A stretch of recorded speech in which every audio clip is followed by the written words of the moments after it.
Hello students, I am Amrita Indauliya, your chemistry mentor. और आज अपन start करने जा रहे हैं carbon family from the element P block elements, जो कि कौन से ग्रुप से है? Group number 14। लास्ट फैमिली हम लोगों ने डिस्कस की थी द क्यूटेस्ट दादू फैमिली, जो क्या थी? बोरोन फैमिली, जिसमें आप क्या कह रहे थे? सब्जियां लानी थी दादू के साथ, जो तुम ले आए, तुमने पढ़ ली। अब next family carbon family discuss start करते हैं। आइए, कार्बन फैमिली का जो जनरल कॉन्फ़िगरेशन है वो तुम्हें याद रखना है। क्या है? That is NH2NP2। मीन्स कि लास्ट शेल में जो P ब्लॉक में, P सब शेल में जितने नंबर ऑफ इलेक्ट्रॉन्स आ सकते हैं वो कितने आ सकते हैं? मैक्सिमम 2। क्लियर? इसके बाद इसके जो ग्रुप एलिमेंट्स होंगे वो क्या क्या होंगे? Carbon, silicon, germanium, tin, lead. इसका मैंने आपको बड़ा ही प्यारा सा एक ट्रिक बताया था। वो ट्रिक क्या था कि सीता जी किससे अरदास कर रही हैं? प्रभु श्री राम से। और उन्होंने क्या कहा? कहे सीता जी सुनो प्रभु की, सुन लो भाई क्या, कि मुझे फिजिकल प्रॉपर्टीज याद हो जाएं, केमिकल प्रॉपर्टीज याद हो जाएं, साथ में मुझे सारे के सारे इनके यूजेस याद हो जाएं regarding the elements of the group 14 that is your carbon family. आइए अब एलिमेंट्स के हम symbol with their atomic number और इलेक्ट्रॉनिक कॉन्फ़िगरेशन की बात करते हैं। सबसे पहले बच्चा कार्बन की अगर मैं आपसे बात करूं तो आप कहेंगे सिंबॉलिक रिप्रेजेंटेशन है C, carbon is C। Atomic number क्या है? 6। इसकी इलेक्ट्रॉनिक कॉन्फ़िगरेशन जो है in respect of noble gas configuration, दोनों आप लिखना जानते हैं, एक्चुअल एंड नोबल गैस। यहां मैंने नोबल गैस के रिस्पेक्ट में आपको लिखी है, तो आपको पता है क्या होगी? हीलियम 2s2 2p2, क्योंकि एटॉमिक नंबर क्या है? 6, यानी कि नंबर ऑफ इलेक्ट्रॉन्स कितने हैं? 6। आफ्टर दिस सिलिकॉन की मैं बात करूं, सिलिकॉन के लिए आप कहते हैं कि सिंबॉलिक रिप्रेजेंटेशन क्या है? Si। एटॉमिक नंबर इज 14, यानी आपको सीधा दिख रहा है। यहां पर आपने क्या किया? +8। +8 करते ही आपने देखा कि इसका एटॉमिक नंबर कितना हो गया? 14। आपने यहां पर किया +8। ठीक है, आप इसकी भी कॉन्फ़िगरेशन लिख सकते हैं नोबल गैस के रिस्पेक्ट में, लिख दिया नियॉन 3s2 3p2 C। इसके बाद जर्मेनियम की तरफ हम जब बढ़ेंगे तो आपको पता है symbolic representation is GE। Atomic number is what? 32। कैसे? अगेन आपने क्या ऐड किया है यहां पर? +18। आफ्टर 8 18। मैंने आपको ये तरीका सिखाया था कि हमें अगर एटॉमिक नंबर याद नहीं होते हैं तो आपको ये रूल फॉलो करना है, दैट इज 8 18 18 32 इलेक्ट्रॉन की फिलिंग वाला। सेम मैं फॉलो अप कर रही हूं। इलेक्ट्रॉनिक कॉन्फ़िगरेशन लिखिए नोबल गैस के रिस्पेक्ट में। आप कहेंगे argon 3d10 4s2 4p2। After this tin, symbolic representation is what? SN। कभी भी ये चीज कंफ्यूज नहीं होना है कि टिन मींस T से स्टार्ट होगा, no, it's symbolic representation is SN। Atomic number is what? 52। So you have to add again 18 number और आपको मिलता है atomic number what? 50। Electronic configuration krypton 4d10 5s2 5p2। Last इसका जो member है, last member क्या है? लेड। क्या कहा मैंने? लेड। सिंबॉलिक रिप्रेजेंटेशन क्या है? PB। PB is lead. यहां आप देख रहे हैं एटॉमिक नंबर क्या है? 82। मींस कि यहां पर आपको कितना एडिशन करना है? +32। कितना ऐड किया मैंने? +32। आपका एटॉमिक नंबर मिल जाएगा लेड का, दैट इज 82। इलेक्ट्रॉनिक कॉन्फ़िगरेशन लिखिए जिनन 4f14 5d10 6s2 and 6p2। इस तरीके से आपने सारे ग्रुप्स की इलेक्ट्रॉनिक कॉन्फ़िगरेशन लिख ली। साथ में आपका एटॉमिक नंबर भी इन केस अगर याद नहीं है तो आप इस तरीके से फिलिंग करके याद रख सकते हैं। आइए जनरल प्रॉपर्टीज डिस्कस करते हैं हम इसकी। सबसे पहले मैं बात कहूंगी एटॉमिक साइज की। हर चैप्टर में, हर एलिमेंट्स में, हर फैमिली में हम डिस्कस करते हैं एटॉमिक साइज। तो आपको अब बेसिक तो पता चल चुका है कि एटॉमिक साइज को रिवील कैसे करना है। Firstly you have to write down the elements. कौन से थे? कौन है? कहे सीता जी सुनो प्रभु, carbon, silicon, germanium, tin, lead. लिख लीजिए। ठीक है, आपने इनको जैसे ही मेंशन किया in a group, what I said, in a group, तो आप देखेंगे जब डाउन द ग्रुप आप मूव कर रहे हैं, डाउन द ग्रुप आप मूव करेंगे तो हमेशा एटॉमिक साइज जो है वो इंक्रीज होगा। यहां मैंने कहा when you are moving down the group from carbon to lead, the atomic size is always increases, but there is one exception. What is that exception? Exception is कि जो tin होता है वो ग्रेटर होता है लेड से। Tin, this tin slightly larger होता है लेड से just because of their atomic properties, यानी कि number of last shell electrons आप देखिए, यहाँ आपने कहा 5s2 यहाँ इलेक्ट्रॉन्स बढ़ रहे हैं, but because of the inert gas configuration आप यहाँ पर कहते हैं कि इसका एटॉमिक साइज लेड से स्लाइटली ज़्यादा होता है। ठीक है, चलिए चलो नेक्स्ट पॉइंट देखें। नेक्स्ट क्या है, आयनाइजेशन एनर्जी। अब आपको पता है आयनाइजेशन एनर्जी के रिस्पेक्ट में आपने कहा था कि जब कभी भी हम डाउन द ग्रुप मूव कर रहे हैं, what I said, down the group अगर मूव करोगे तो आप कहोगे वहां पे आयनाइजेशन एनर्जी भी क्या होगी, डिक्रीज होगी। कोई दिक्कत ही नहीं है, सिंपल सी बात है। आप डाउन द ग्रुप मूव करेंगे, आयनाइजेशन एनर्जी समहाउ डिक्रीजेस। और लेकिन यहाँ पर, यहाँ तक तो ठीक है, आपको पता है, हमने अच्छे से क्लियर कर लिया। But the thing is there is one exception, और वो एक्सेप्शन क्या है, और एक्सेप्शन पे ही आता है क्वेश्चन, क्योंकि ये तो एग्जामिनर का फेवरेट रहा है, क्योंकि वो सोचते हैं बच्चे पिक नहीं कर पाते हैं एक्सेप्शंस को, वो जस्ट थ्योरी में लगे रहते हैं। तो एक्सेप्शन याद रखना है कि लेड जो है वो नियरली इक्वल्स टू और समहाउ ग्रेटर देन Sn।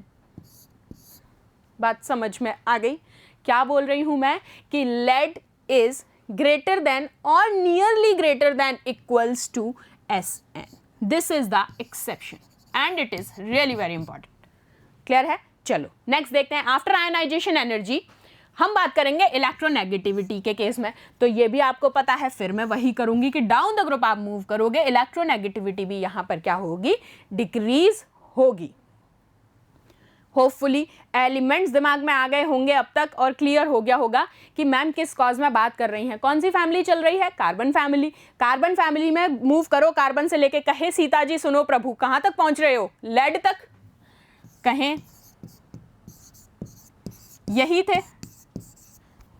अब जब डाउन द ग्रुप मूव कर रहे हो आपको क्लियरली विजिबल है कि इलेक्ट्रोनेगेटिविटी डाउन द ग्रुप क्या हो रही है, डिक्रीज हो रही है। But in the case of metallic character यहां रिवर्स आपको देखने को मिलेगा, इलेक्ट्रोनेगेटिविटी तो डिक्रीज होगी लेकिन मेटालिक कैरेक्टर जो है वो क्या होगा, डाउन द ग्रुप इंक्रीज होगा। फिर वहां पर मैं एक चीज कहूंगी कि याद रखना है एक्सेप्शन। एक्सेप्शन क्या है कि कार्बन और सिलिकॉन, यहां से यहां तक आप जब मूव कर रहे हैं, फ्रॉम कार्बन टू सिलिकॉन, ये दोनों क्या कहलाते हैं आपके, नॉन मेटल्स। आपको पता है जर्मेनियम जो है वो कहलाता है मेटलॉइड, ये देखिए। और आपने कहा Sn एंड Pb, ये दोनों क्या हैं, दोनों की दोनों मेटल्स हैं। तो बस अगर इतनी बात याद हो गई तो मुझे नहीं लगता कि आपको कोई दिक्कत आएगी। और ये चीज़ तो मैं एक शॉर्ट ट्रिक बता चुकी हूँ कि मेटलॉइड जहाँ पहले पिक कर लो, हर ग्रुप में मेटलॉइड पिक कर लो तो उसके ऊपर वाला हमेशा नॉन मेटल्स होंगे और नीचे वाले क्या होंगे, मेटल्स होंगे। ठीक है, बात खत्म है यहां तक, ये चीज भी क्लियर हो गई। चलो नेक्स्ट देखते हैं।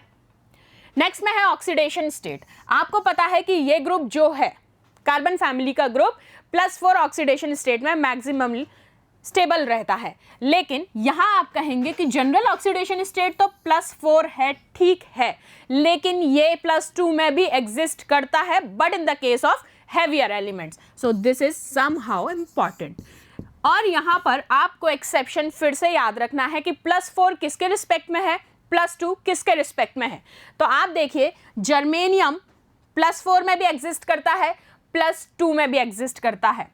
सेम है Sn के केस में एंड सेम है लेड के केस में। लेकिन आप जब प्रोसेस देखेंगे तो +4 में आपका जर्मेनियम जो है वो सबसे ज़्यादा स्टेबल है +4 में, लेकिन +2 के केस में जर्मेनियम लीस्ट स्टेबल है। ये एक्सेप्शन याद रखना है, हाईएस्ट स्टेबल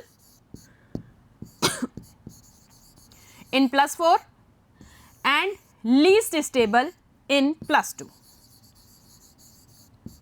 ठीक है, और इसका रीजन क्या है, क्योंकि आपको पता है, मैंने बताया, आप जब डाउन द ग्रुप बात कर रहे हैं और जब आप एलिमेंट्स की बात कर रहे हैं down the group, due to inert pair effect this happens. कोई दिक्कत होपफुली नहीं होगी। नेक्स्ट देखते हैं। कार्बन की अगर मैं बात कर रही हूं आपसे तो कार्बन 2 ही स्टेट शो करेगा, दैट इज +4 एंड -4। सिलिकॉन की आप कहेंगे तो सिलिकॉन एक ही फॉर्म में एग्जिस्ट करता है जो कि क्या है +4। जर्मेनियम, टिन एंड लेड, ये तीनों जो हैं, क्या कहा, जर्मेनियम, टिन एंड लेड, ये तीनों +2 एंड +4 दोनों ही ऑक्सीडेशन स्टेट में स्टेबल हैं।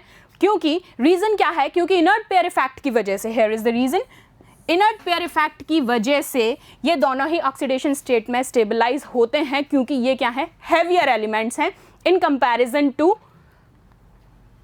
Carbon and silicon. अब आप यहां देखिए, डाउन द ग्रुप, जैसे जैसे आप डाउन द ग्रुप मूव कर रहे हैं फ्रॉम कार्बन टू लेड, आपने देखा कि स्टेबिलिटी जो है +2 वालों की बढ़ रही है, बिल्कुल बढ़ रही है। इनिशियल में देखिए सिर्फ +4 में स्टेबल हैं, लेकिन जैसे ही आप डाउन द ग्रुप मूव कर रहे हैं तो +2 की एग्जिस्टेंस ज़्यादा है। तो यही मैंने बताया है कि स्टेबिलिटी जो है +2 स्टेट की इंक्रीज होती जाएगी while you are moving down the group in an series. अब एक्सेप्शन देखिए, एक्सेप्शन में मैं आपसे कहती हूं कि जर्मेनियम 4+, टिन 4+ एंड लेड 4+, इन तीनों के केस में आप देखेंगे तो जर्मेनियम की सबसे ज़्यादा होगी ऑक्सीडेशन स्टेट। तीनों ही स्टेबल है +4 में, बट जर्मेनियम की टेंडेंसी सबसे ज़्यादा होगी। लेकिन अगर मैं +2 के फॉर्म में बात करूं, एक मैं रिलेट कर रही हूं +2 एंड +4, क्योंकि आप देख रहे हैं ये तीनों दोनों ही कंडीशन को प्रेफर करते हैं, लेकिन +4 वाले के केस में जर्मेनियम ज़्यादा स्टेबल होगा, और you can say because of the size. But in the case of germanium 2+ oxidation state, तो आप कहेंगे just reverse order.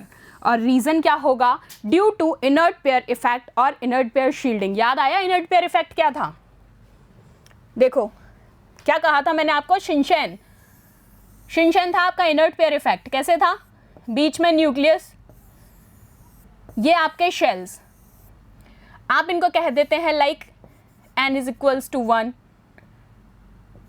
n = 2, n = 3। क्या है ये, नंबर ऑफ शेल्स हैं, नंबर ऑफ इलेक्ट्रॉन्स हो सकते हैं।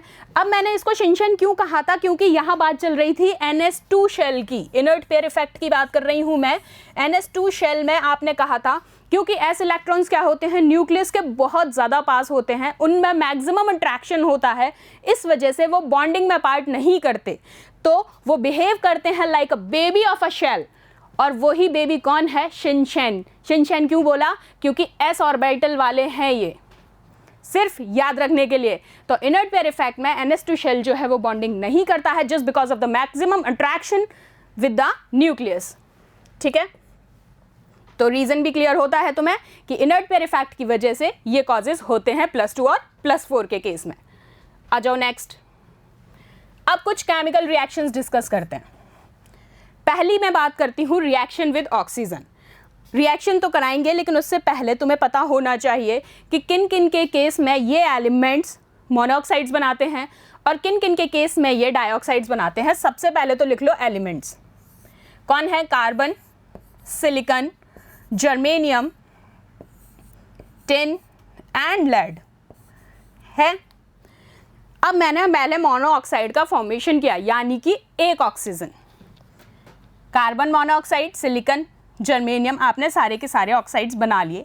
आपको पता होना चाहिए कि जो कार्बन का मोनोऑक्साइड फॉर्म है और सिलिकॉन का मोनोऑक्साइड फॉर्म है, they are neutral in nature, very important, they are neutral in nature. But germanium का जो मोनोऑक्साइड फॉर्म होता है दैट इज एसिडिक,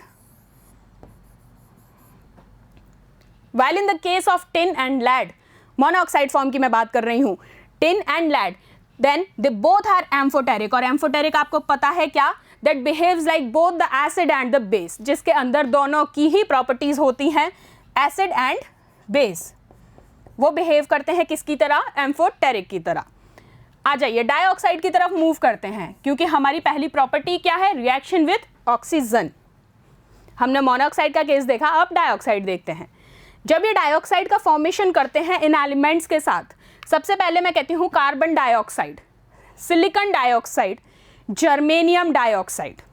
तीन कौन से बोले मैंने, carbon dioxide, silicon dioxide and germanium dioxide. तो आपको याद रखना है तीनों की तीनों एसिडिक प्रॉपर्टी शो करते हैं, क्लियर। जबकि आपको मैंने मोनोऑक्साइड के केस में बताया था दो ही शो कर रहे थे, जस्ट वन, कौन? जर्मेनियम। रेस्ट 2 क्या थे? न्यूट्रल। लेकिन टिन और lead in the case of monoxide या फिर बात करें आप डाइऑक्साइड, दोनों ही केस में they are amphoteric in nature, means they behave like both the acid and basic properties. Okay, आइए नेक्स्ट देखते हैं रिएक्शन विद हेलोजन। कौन है halogen? Fluorine, chlorine, bromine and iodine. क्या यही हेलोजन्स कहलाते हैं? हाँ जी, बिल्कुल यही कहलाते हैं। अब कोई भी एलिमेंट आपने ले लिया, उसकी आपने हेलोजन से रिएक्शन करवाई। X2 is like any halogen. मैंने यहां पर हीट दिया, रिएक्शन को एनहांस कराना है मुझे।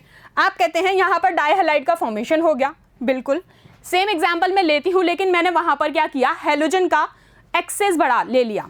हेलोजन का एक्सेस लिया है। शुरुआत में मैंने कुछ मोल्स लिए थे, यानी कि लिमिटेड मोल्स लिए थे। सेम मैंने रिएक्शन फॉलो अप कराई, हीट प्रोवाइड किया रिएक्शन को। यहां पर आप देखते हैं कि टेट्राहेलाइड बना। इससे क्या फर्क पड़ा? इससे ये फर्क पड़ा, it's totally based on the tendency of a halogen along with the element, कि आप किस तरीके के मॉलिक्यूल का फॉर्मेशन करना चाहते हैं। लाइक मुझे अगर भूख लगी है, एक सिंपल सा एग्जांपल देती हूँ तुम्हारे लिए। मुझे भूख लगी और मेरा डेली का न्यूट्रिशन पार्ट है कि मैं 2 चपाती खाती हूँ। मैंने 2 खाई, वो मेरा एक लिमिटेड सोर्स है जो कि फिक्स सोर्स है पेट भरने के लिए। एक दिन मुझे भूख ज़्यादा लगी, मैंने 1 चपाती और ज़्यादा खा ली। क्या हुआ? भूख लगी, लेकिन मेरे बॉडी के अंदर कुछ चेंजेस आए। वो चेंजेस किस टाइप के थे? बायोलॉजिकल थे, केमिकल नहीं थे। ठीक है, केमिकल चेंजेस को इसमें क्या रिवील कर रहे हो कि जब आपने बनाया, यहाँ स्ट्रक्चर बेसिस बात कर रहे हो, वहाँ फूड इनटेक के बेसिस पे मैंने तुम्हें बताया।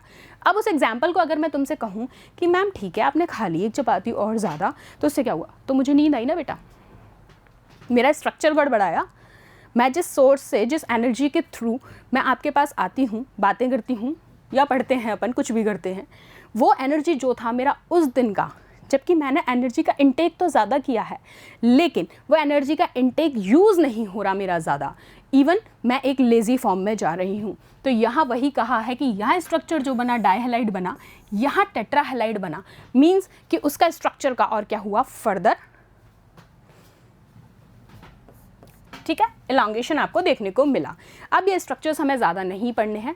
मेरा सिंपल सा बताना ये था कि हेलोजन के साथ रिएक्शन कराएंगे टोटली बेस्ड ऑन, लाइक आप देखते हैं PCl5। आपको पता है ये हेलोजन की बात, चलो नॉर्मल सा लेती हूँ एक PCl5 तो तुम्हारे लिए एक बड़ा पार्ट हो गया। देखो यहाँ एलिमेंट ले लिया तुमने कार्बन, कार्बन की रिएक्शन करा दी तुमने किससे? क्लोरीन से। रिएक्शन में मल्टीप्लाई लेते हो, करा दी। ठीक है, अब मैंने जब लिमिटेड लिया तो क्या बना? CCl। क्या ये स्टेबलाइज्ड फॉर्म है? लेकिन यही मैं रिएक्शन करा रही हूँ Cl2 से, CCl2 बना। मैंने कार्बन की रिएक्शन करा दी Cl4 से, CCl4 बना कार्बन टेट्राक्लोराइड। यानी कि स्ट्रक्चर में चेंजेस आए। जितना नंबर ऑफ एलिमेंट्स और हेलोजेंस मैंने यूज़ किए, totally based on the elemental property, कुछ ज़्यादा नहीं है इसमें। आ जाओ नेक्स्ट देखते हैं डाइहैलाइड्स। पहले क्या थी? मोनोहैलाइड्स, अब हैं डाइहैलाइड्स। डाइहैलाइड्स आपको पहले याद रखो, पहले ग्रुप लिखो। कहे सीता जी, सुनिए ना प्रभु, प्लीज़ सुन लो यार मेरी अब तो। वो कह रही हैं stability increases down the group, यानी कि डाउन द ग्रुप आप मूव कर रहे हैं तो स्टेबिलिटी बाबा बढ़ रहे हैं। किसके केस में? डाइहैलाइड्स के केस में। ठीक है, अब वो कैसे? कार्बन डाइहैलाइड, यानी कि मैंने 2 हेलोजेंस लिए हैं, फिर सिलिकॉन, जर्मेनियम, ग्रुप वही है, लेकिन क्या हो रहा है? डाउन द ग्रुप इंक्रीज हो रहा है। मींस यहाँ तो कम रहेगा, यहाँ बढ़ता जाएगा। उसी का मैंने ऑर्डर आपको मेंशन कर दिया।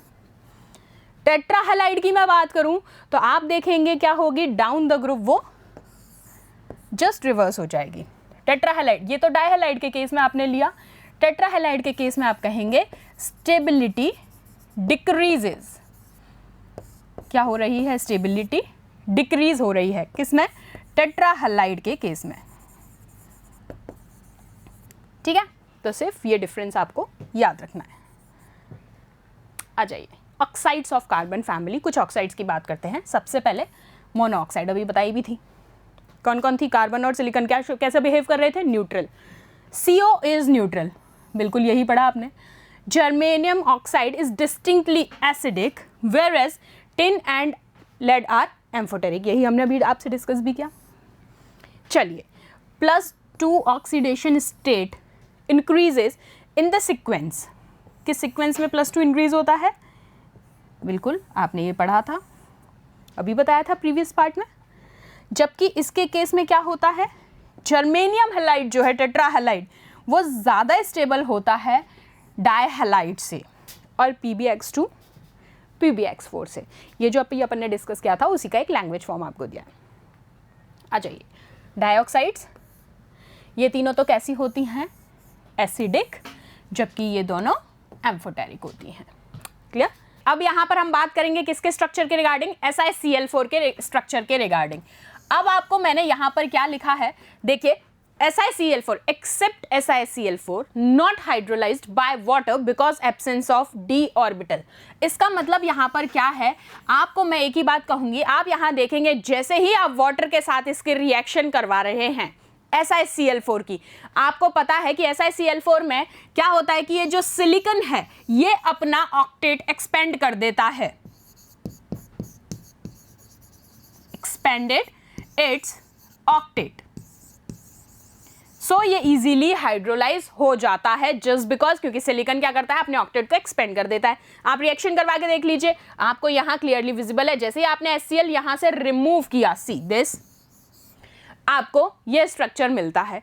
देन आफ्टर मैं यहाँ पर क्या कर रही हूँ, 3 H2O के मॉलिक्यूल ऐड कर रही हूँ, जिससे 3 ही HCl मैं यहाँ से निकाल पाऊंगी।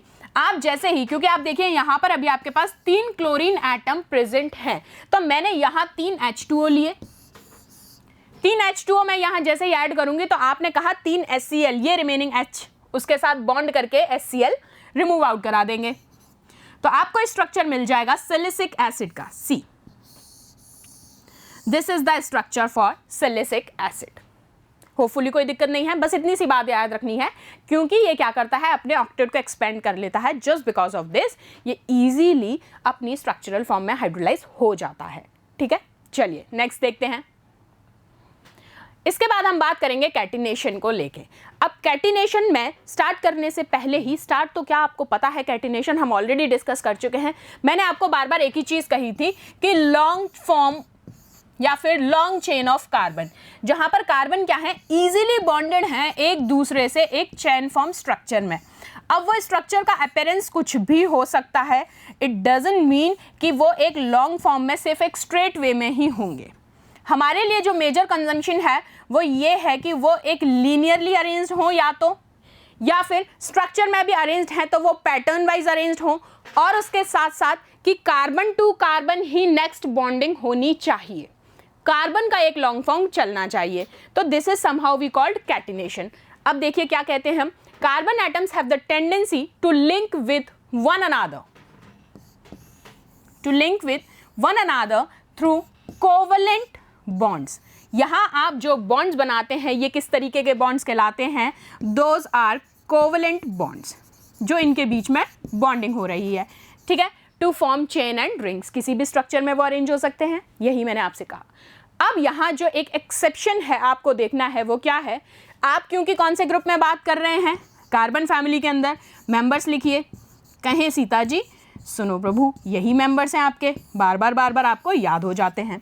तो इसके अंदर आपने कहा, सी एक सेकेंड, देखिए कार्बन टू सिलिकॉन आप मूव करा रहे हैं, कार्बन सबसे बड़ा स्ट्रॉन्ग पार्ट करेगा कैटिनेशन में, लॉन्ग फॉर्म में एग्जिस्ट करता है। देन आफ्टर सिलिकॉन, लेकिन हाईली कौन है, कार्बन। और जर्मेनियम और एसएन के केस में अगर आप कहेंगे तो they are nearly equals to each other, just because reason is due to strong carbon carbon bonding. बात समझ में आई। साथ साथ आप कहेंगे जो लेड है, जिसे आप पीबी कहते हैं, वो कैटिनेशन शो नहीं करता है। दिस इज इंपॉर्टेंट, लेड कभी भी कैटिनेशन में पार्टिसिपेट नहीं करेगा। क्लियर है यहां तक बात? चलिए नेक्स्ट मूव करें। बात समझ में आ गई? कैटिनेशन एक लॉन्ग फॉर्म ऑफ चेन रहेगा, या फिर लॉन्ग फॉर्म ऑफ चेन भी ना कहें आप, चेन हो, पैटर्न हो, रिंग हो, कुछ भी हो, लेकिन कार्बन कार्बन अटैच्ड होने चाहिए, कोवलेंटली दे आर अरेंज्ड। ठीक है, ओके नेक्स्ट।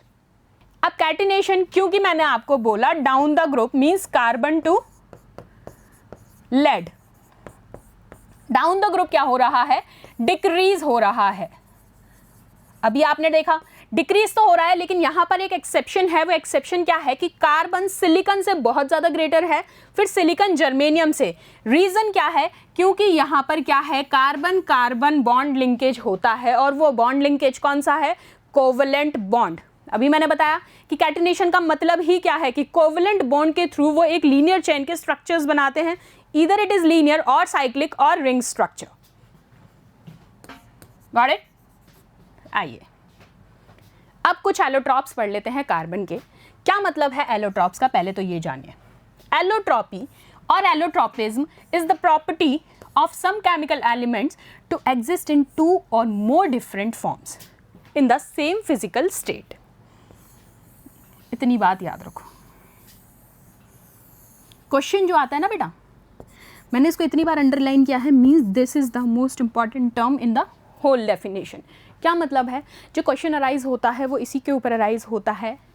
ऑप्शन मिलेंगे same physical state, different physical state, both the states और नन ऑफ दीज। पिक करना आना चाहिए, अगर पढ़ा होगा तो एक बार में क्लिक करोगे क्या, सेम फिजिकल स्टेट।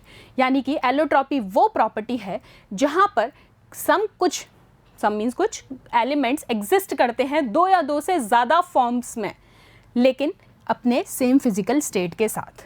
अब यहाँ पर अपन सबसे पहले वो स्टेट देखते हैं कौन कौन से हैं। वो एक तो है क्रिस्टलाइन, दो टाइप के स्टेट्स आपको पढ़ने हैं, क्रिस्टलाइन और एमरफस। आइए, diamond and graphite are two well non crystalline forms of carbon. तुम सब जानते हो, अब तुम तो जानते ही हो, तुम तो इंटेलिजेंट हो। डायमंड तो सारी लड़कियां, क्या लड़के भी जानते हैं आजकल। शादियां होती हैं, घर में होती हैं। डायमंड एक एक्सेसरी के जैसे यूज़ करते हो, रिंग्स बनती हैं, पता है। लेकिन आपको ये पता है कि ये हार्डेस्ट है डायमंड, कार्बन का फॉर्म है, कार्बन का क्रिस्टलाइन फॉर्म है। सेम वाइल आप ग्रेफाइट की देखें तो आप ब्लड सेल्स में यूज़ करते हैं, आप जो पेंसिल यूज़ करते हैं that is also a graphite. तो ये किसकी फॉर्म्स हैं, कार्बन की ही फॉर्म्स हैं, और उसी को कहा जाता है एलोट्रॉप्स ऑफ कार्बन। देखो, ग्रेफाइट का स्ट्रक्चर जो होता है वो कुछ ऐसा होता है, शीट लाइक स्ट्रक्चर। ये सारे क्या हैं, कार्बन्स हैं, आपस में अरेंज्ड है, this this this this this, ठीक है। This is your graphite. जबकि डायमंड की आप बात करेंगे तो उसका स्ट्रक्चर कुछ इस टाइप का होता है। फुलरीन जो है वो एक बकमिस्टर फुलरीन, साइंटिस्ट थे मिस्टर, उनका नाम था बकमिस्टर फुलरीन। उन्होंने इसका स्ट्रक्चर दिया था अपने नाम के ऊपर, जिन्होंने कहा फुटबॉल बॉल की तरह होता है इसका स्ट्रक्चर, कि अरेंज कैसे होते हैं ये सारे carbon atoms like a ball. आइए, एमरफस। अब इनमें अमरफस फॉर्म जो था, क्रिस्टलाइन में मैंने डिस्कस किया graphite and diamond. Amorphous form में कौन कौन से आते हैं, Coke, charcoal and carbon black. Clear. Third form जो होती है कार्बन की, उसी को आप फुलरीन कहते हैं, जिसको आप बकी बॉल स्ट्रक्चर कह सकते हैं आप। बुकमिस्टर फुलरीन, उनके नेम से भी इसको जाना जाता है, ठीक है। या फिर फुटबॉल लाइक स्ट्रक्चर। आइए, graphite is thermodynamically most stable allotrope. ये क्वेश्चन भी बड़ा स्ट्रेट आता है। Which is the most stable allotrope of carbon thermodynamically, तो आप कहेंगे क्या, graphite. And therefore graphite is taken as 0।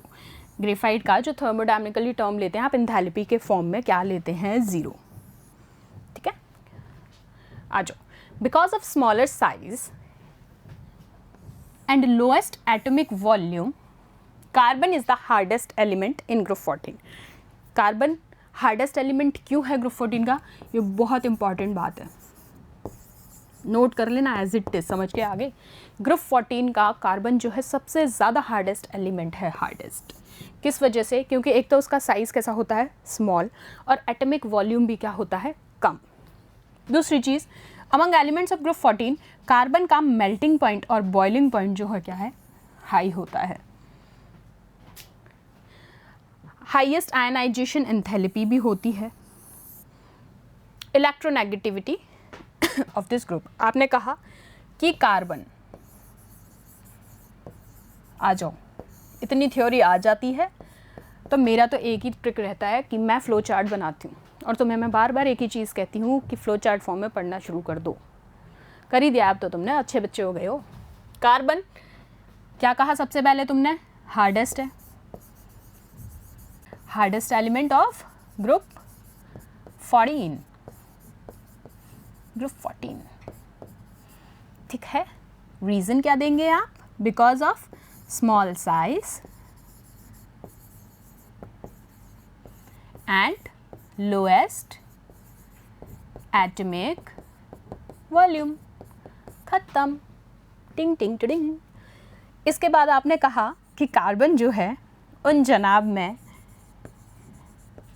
Boiling point and melting point दोनों ही जो है वो ज़्यादा होता है, यानी उबलता भी जल्दी है, पिघलता भी जल्दी है। और इसका INP आयनाइजेशन एंथैल्पी भी जो होगी वो भी क्या होगी? ज़्यादा। समझ गए मेरी बात? Okay. Due to the absence of d orbitals, क्योंकि इसके अंदर d ऑर्बिटल्स नहीं होते हैं इसलिए इसकी कोई टेंडेंसी नहीं होती है कॉम्प्लेक्स आयन बनाने की। बिल्कुल, एज रिजल्ट इसकी कोवेलेंसी हमेशा 4 रहती है, क्योंकि इसके पास क्या है? d ऑर्बिटल है ही नहीं तो ज़्यादा फैल ही नहीं सकता, इसलिए नंबर ऑफ पेयरिंग ज़्यादा नहीं हो सकती। लिमिटेड लोगों से बॉन्ड बनाएगा और वो लिमिटेड कितने हैं? 4। कार्बन का एटॉमिक नंबर लिखते हैं, आ जाओ। तुम्हें पता है 6 होता है। Configuration 1s2 2s2 2p2। कोई d ऑर्बिटल नहीं है, p पे जाके ख़त्म। पहले जनरल इलेक्ट्रॉनिक कॉन्फिगरेशन लिखो। 2 इलेक्ट्रॉन्स ये फिल किए, 1s2 2s2 2p2 और 2 ये आ गए, ठीक है। अब तुमने क्या देखा? जब एक्साइटेड वाली लिखोगे, पहले तुमने लिखी ग्राउंड स्टेट की, तो यहाँ वाला एक्साइट हो रहा है 1 2, ठीक है। सिलिकॉन की भी तुम सेम ऐसे ही लिख सकते हो, लिख दो। सिलिकॉन की देखो लास्ट उठा लो, 3s2 3p2, 3d तो 0 है ही, तो ये तो 0 हो गया। तो पहले फर्स्ट वाली लिखो 3s2 3p2। अब आपको क्या करना है? ये वाला एक्साइट करके यहाँ भेजना है। लो जी, भेज दिया, खत्म बात। कितना सा टाइम लगा, हो गया। अब कुछ ऑक्साइड्स पढ़ लेते हैं कार्बन के।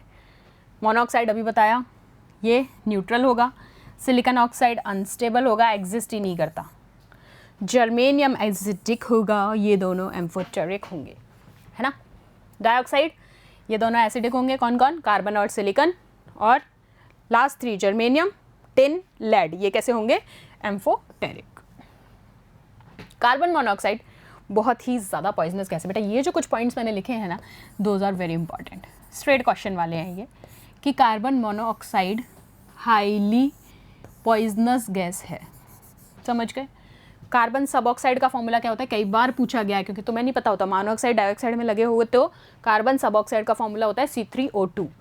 Antidote carbon monoxide, carbon monoxide को यूज़ किया जाता है एज एन एंटीडोट फॉर किस लिए? कार्बन पॉइजनिंग के लिए, जिसको आप कहते हैं कार्बोजन। बहुत बार पूछा गया है कि व्हाट इज कार्बोजन, क्या होता है उसमें? O2 तो 95% होता है और CO2 5% होती है। अब सिलिकॉन पढ़ लेते हैं। पहाड़ है क्या ये कहीं का? है किस साइड का पहाड़ है ये? केदारनाथ? आ जाओ। सिलिकॉन डाइऑक्साइड सबसे पहले, it is commonly known as silica and is nearly non reactive.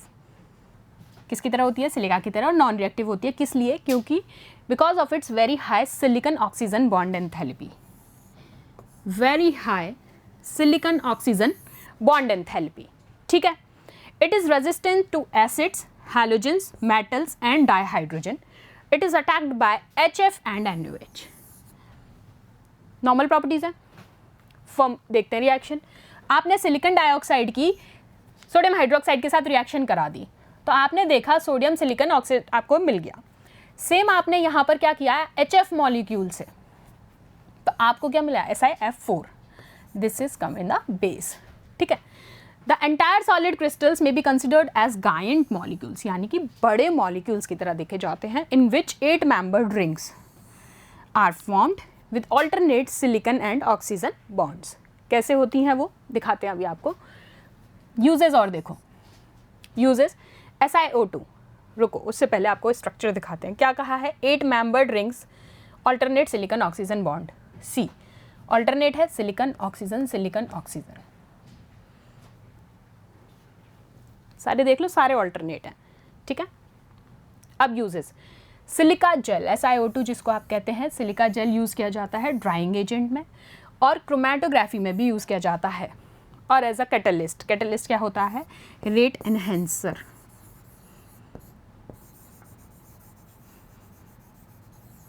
समझ गए, केसलगढ़ ये जगह का नाम है। And amorphous form of silica is used in filtration plants, ठीक है। केसलगढ़ जो है एक फॉर्म है उस जगह के नाम से, किस में यूज़ किए जाते हैं, फिल्ट्रेशन प्लांट्स में। Silicones, alkyl chloride react with silicon, alkyl chloride silicon के साथ रिएक्ट कितने पे करती है, 537 केल्विन पे, in presence of copper catalyst, catalyst क्या यूज़ करते हैं, कॉपर, और आपको वहाँ पर क्या मिलता है, dialkyl chlorosilane with other substituted chlorosilane. देखते हैं, आपने रिएक्शन कराई, आप देखिए आपको डाई सब्सटीट्यूटेड क्लोरोसाइलिन मिला कॉपर पाउडर की एब्सेंस में, प्रेजेंस में सॉरी। इसको अगर आप फर्दर हाइड्रोलिसिस कराते हैं तो आपको मिलेगा डाईहाइड्रोक्सीसाइलिन, ये देखिए हाइड्रोक्सी बना, डाईहाइड्रोक्सीसाइलिन ये बन गया। यहाँ पर आर क्या है, कोई भी methyl group. The dialkyl dihydroxysilane is on polymerization give silicones. तो मुझे आपको बस यही बताना था कि जब डाईएल्किल डाईहाइड्रोक्सीसाइलेंस का पॉलीमराइजेशन आप कराते हैं, यानी polymerization is what, a chain, a linear form of और a ring form of arrangement, उसी को आप क्या कहते हैं, silicones arrangement. This water molecule, this आपने इसका पॉलीमराइजेशन कराया तो आपको कुछ ऐसा स्ट्रक्चर मिलेगा जिसको आप कहते हैं सिलिकॉन, ठीक है। आ जाओ next, silicones are water repellent. Silicon देखो आज के टाइम में कितना यूजेस है, आपको सबको पता है। सिलिकॉन्स को बहुत यूज़ किया जाता है इलेक्ट्रिकल इंसुलेटर्स की तरह, क्योंकि बहुत अच्छे होते हैं, स्टेबल होते हैं हीट के, नॉन टॉक्सिक होते हैं, वाटर रेपेलेंट होते हैं, केमिकल को रेजिस्टेंट करते हैं। Silicon oils remains viscous at different temperatures. These can be used in surgical, आपको पता है सारे ग्लव्स जो बनते हैं वो सिलिकॉन बेस्ड होते हैं, surgical and cosmetic plants. It is a polymer, exactly ये है क्या, ये एक पॉलीमर ही तो है, हैविंग SiO मोनोमर, ये यूनिट है उसका monomer. It can be used as a lubricant. Silicates एक पार्ट और पढ़ते हैं जो कि क्या है आपका, सिलिकेट्स। ये देखो पहाड़ आ गया अपने एक और, oxide anion of silicon. Silicate क्या होता है generally, oxide anion of silicon, उसको आप कहते हैं सिलिकेट। क्लासिफिकेशन देखते हैं सबसे पहले, ऑर्थोसिलिकेट। ऑर्थोसिलिकेट देखिए, ऑर्थो पैरा आपने वो पढ़ी है टर्म्स, अब देखिए, these do not share any corner, कोई भी कॉर्नर शेयर नहीं करते हैं। द एनायंस आर डिस्क्रीट, कौन सी units, SiO4 minus. Example zircon and forsterite. देखो एग्जाम्पल याद कर लेना, क्योंकि एग्जाम्पल के ऊपर ही क्वेश्चन आता है कि among which of the following is orthosilicate. Zircon and forsterite, इसका फॉर्मूला था Mg2SiO4, इसका ZrSiO4। कैसे होते हैं ऑर्थोसिलिकेट, ये देखो, एक ऑक्सीजन, एक बीच में ये कौन है, सिलिकॉन, और ये क्या है, ऑक्सीजन, ठीक है, ये यूनिट। इसको ऐसे देख लो, ऐसे देख लो। Next pyrosilicate, here 2 tetrahedral share 1 corner to form SiO2 7। अब यूनिट क्या होगी, SiO2 7, 2 सिलिकॉन और 7 oxygen. The structure possessed by them is called island structure. इस स्ट्रक्चर को आपने नाम देते हैं आइलैंड स्ट्रक्चर और पायरोसिलिकेट। एग्जाम्पल क्या होगा, थॉर्चविलाइट, फॉर्मूला Se2Si2O7। कैसा होता है ये स्ट्रक्चर, 2 सिलिकॉन यूनिट्स ये रही और 7 ऑक्सीजन, 1 2 3 4 5 6 एंड 7। यहां भी आप देख सकते हैं, दोज 2 आर सिलिकॉन, 1 2 3 4 5 और जस्ट रिवर्स 6 7। आ जाओ, नेक्स्ट पार्ट है साइक्लिक और रिंग सिलिकेट। यहां पर 2 कॉर्नर्स हर टेट्राहेड्रॉन के शेयर होते हैं और एक क्लोज्ड रिंग फॉर्म स्ट्रक्चर बनाते हैं। एनायनिक यूनिट क्या होती है, SiO3 2-। एग्जाम्पल देखिए, Wollastonite is Ca3Si3O9. And beryl is Be3Al2Si6O18. Be3Al2Si6O18. कैसा होता है स्ट्रक्चर? इस तरीके का, यानी कि हर सिलिकॉन 3 ऑक्सीजन से पेयर्ड है. This is your silicon, oxygen oxygen oxygen, same यहाँ ऑक्सीजन ऑक्सीजन, ये बीच में सिलिकॉन. इस तरह से ये लोग शेयरिंग करते हैं और रिंग स्ट्रक्चर बनाते हैं.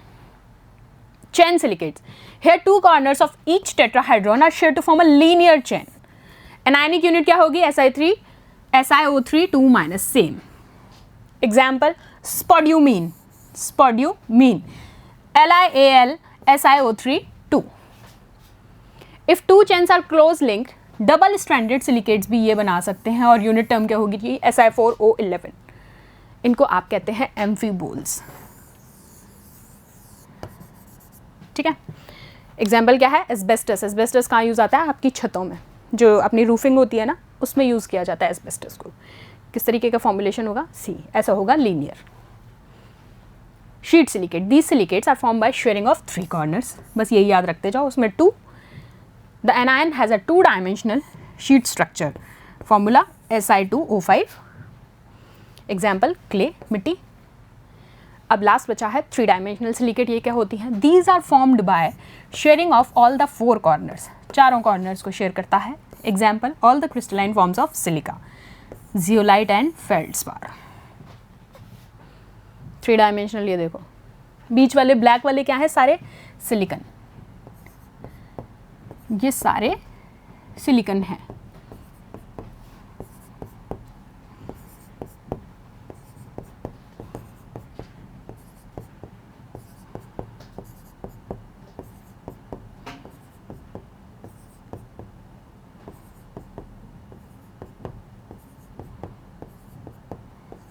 ठीक है. और बाकी की बाउंड्री ऑक्सीजन की है. Other example of silicates are cyclic silicate, chain silicate, और ये सारे अभी अपन ने डिस्कस किए वही समय. Some examples of natural silicates, feldspar, zeolites, mica and asbestos. Synthetic silicates are, synthetic कौन कौन से होते हैं? Glass and cement. ठीक है. आ जाओ last, zeolites. If aluminium atom replace few silicon in 3D network of SiO2 units, तो ओवरऑल स्ट्रक्चर जो बनेगा वो बनेगा एल्यूमिनो सिलिकेट्स, जिसके अंदर नेगेटिव चार्ज भी होगा. Cation such as underline sodium plus potassium and calcium balance the negative charge. उन्हीं को आपने क्या कहा? Example feldspar and zeolite. देखो एस्बेस्टस ये आपकी रूफिंग में यूज़ होता है. माइका कुछ इस तरीके के दिखते हैं. Zeolite and feldspar. ठीक है. लास्ट यूजेस, किसके यूजेस? जियोलाइट्स के. ये हार्ड वाटर को सॉफ्ट करते हैं आयन एक्सचेंज मेथड के द्वारा. कन्वर्ट करते हैं अल्कोहल्स को डायरेक्टली किसमें? गैसोलीन में. और एज अ कैटलिस्ट भी यूज़ किया जाता है किसमें? पेट्रोकेमिकल इंडस्ट्रीज़ में. तो बेटा यहाँ आपकी कार्बन फैमिली ग्रुप 14 समाप्त होता है. अब हम मूव करेंगे नेक्स्ट फैमिली की तरफ, जो कि है नाइट्रोजन फैमिली, यानी ननिहाल पक्ष, नानी का घर. ठीक है. नेक्स्ट सेशन में अपन उसको डिस्कस करेंगे. तब तक थैंक यू सो मच. अच्छे से पढ़ाई करो.